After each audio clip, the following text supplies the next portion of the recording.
Hello, my name is Anna.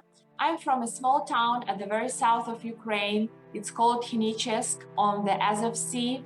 I have a husband and two daughters, a 7-year-old and a 1-year-old. My family lived at the very south of Ukraine, right next to the Crimea, which was occupied by Russia back in 2014. At the back of our minds, my parents and us, we always had this idea that maybe sometime Russia will want to have a land route that would unite them with Crimea. When Russian army started gathering its forces at the border of Ukraine, my family started talking about the war just because of the news. I had trouble sleeping. I was very scared. I was nervous. I was in charge of my own language school, so I had like 6 employees.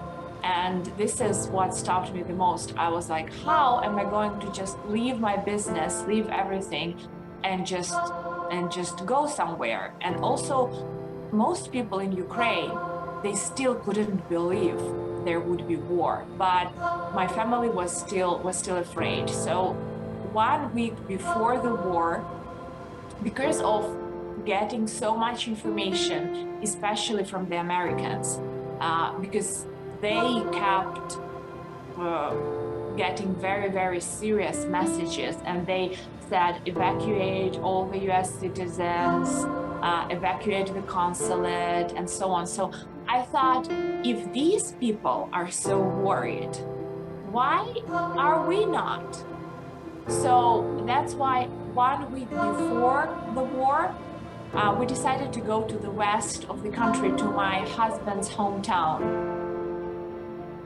The war started on Thursday. We woke up on the 24th, and I got messages from my mom and calls about the war. And I was the first one to wake up. So when I went to wake up my husband, I was like shaking so hard. I was so scared. And so I woke him up, and like, I think everyone, the first thing that everyone in Ukraine said, it was, the war has started. And we just drove. We were able to cross the border. We still stayed like 5 hours there, but we were able to cross the border really among the first people. Only after we crossed to Romania that I could like breathe. I didn't feel safe. Nowhere in Ukraine was safe, because the first day we heard that they have bombed all over the country. Many people go to the west, and then just yesterday they bombed Lviv. So I would never feel safe with my children when the war is still going. So in Romania, I was like, oh my God, we did it. We took the kids out of the country. And then we were trying to figure out what to do next. I have a friend in Sweden, and she invited us to stay with them for as long as we needed. So after Romania, like, we stayed a couple of nights, and then it took us a couple of more days to get to Sweden. We were gathering information, we were thinking, and there are 2 things that made us pick the US. First of all, is because language, and like our older daughter, 7-year-old, she knows some English. I have been teaching her English, so when she went to school, English would be easier for her to do than any other, like Swedish, German, Dutch. This is all like absolutely foreign. The other thing,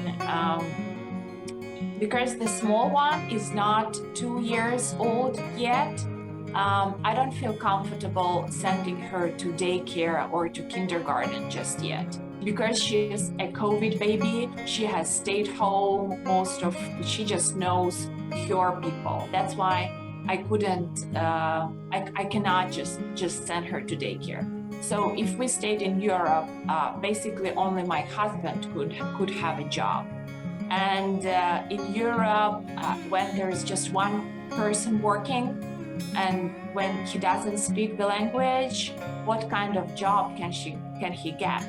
You still have to support the family, and it's expensive. In the US, we speak the language. So this is why we chose the US. My friend's boss, she helps a lot to refugees. And I called her, and it happened very, very fast that she said, of course, come to Charlotte. She gave us a contact of a host family, and with the help of the host family, they even got us plane tickets, and it just happened the next day.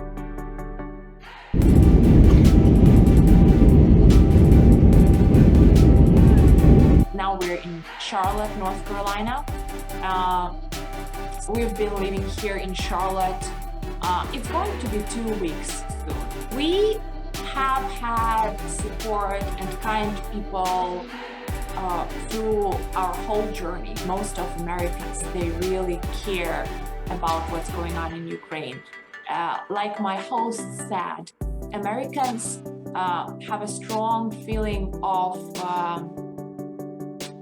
freedom, and when someone is not free or doesn't have the right to be free, they feel it's very, very unfair. And since we came to the US, we've felt very welcome here by the people. As you know, there is no refugee program for Ukrainians. What they have announced, and actually it is a very good program for us as well, is the temporary protecting status. So we can stay here and we can legally work. This is the most important thing for us, that we can work legally. However, we're not considered refugees. There is no some government program that will, solve all the health care, education, and so on. But still, people, they make up for it. Everyone in the neighborhood, as soon as people hear that there are Ukrainians here with kids, Ukrainians who escaped war, they come, they bring clothes, books, toys, they bring us gift cards. So everyone is really, really supporting, and I feel like they're really sincere about helping us. They cry, they support, they donate, they host. It's very important. There are so many hosts that host a family, and it's not easy. You welcome strangers into your house, you provide for them, you support them, you sometimes get them insurance, give them your car, whatever. It's all incredibly touching how kind people are. There are different platforms, and UAWelcome is one of them. And I have had lots of help from people in the internet and from volunteers who create these platforms, who work with people. So I think they're doing a great job, and whatever way you find to help that you think is good, it should be used. And we appreciate the help so much. And all the volunteers, both Ukrainian volunteers, American volunteers, everyone who works both with refugees and with people back in Ukraine, they do an amazing job.